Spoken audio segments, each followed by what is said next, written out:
Hello everyone. இந்த வீடியோவில் நம்ம how are you versus how do you do இந்த ரெண்டு ஃப்ரேசஸையும் நம்ம கரெக்டாக எங்கே யூஸ் பண்ணணும் அப்படின்றது தான் இந்த வீடியோவில் பார்க்க போகிறோம். ஃபர்ஸ்ட் வந்து how do you do. How do you do அப்படின்னா it is a more formal greeting. நம்ம ஒரு பர்சனை ஃபர்ஸ்ட் டைம் பார்க்குறோம், நம்ம என்ன பண்ணுவோம், கை குலுக்கி ஹேண்ட் ஷேக் பண்ணி ஹவ் டு யூ டூ அப்படின்னு கேட்போம். அதுக்கு அவங்க இன் ரெஸ்பான்ஸ் என்ன சொல்லுவாங்க அப்படின்னா அதே ஃப்ரேஸை ரிப்பீட் பண்ணுவாங்க, ஹவ் டு யூ டூ அப்படின்னு கேட்பாங்க. ஹவ் டு யூ டூ அப்படின்னா ப்ளீஸ் டு மீட் யூன்னு அர்த்தம். ஸோ ஒரு பர்சனை நம்ம ஃபர்ஸ்ட் டைம் பார்க்குறோம் அப்படின்னா நம்ம ஹேண்ட் ஷேக் பண்ணி ஹவ் டு யூ டூ அப்படின்ட்டு நம்ம கேட்கணும். Next have are you.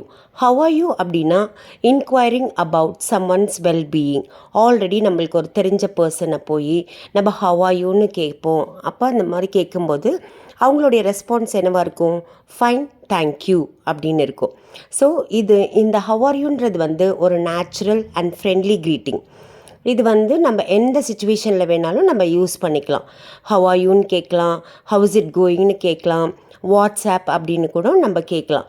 ஆனால் ஒரு பர்சன் நம்மளுக்கு ஆல்ரெடி பரிச்சயம் ஆயிட்டாங்க, நம்மளுக்கு தெரிஞ்சவங்க அப்படின்னா அவங்கக்கிட்ட போய் நம்ம ஹவ் டு யூ டூ அப்படின்னு நம்ம கேட்கக்கூடாது.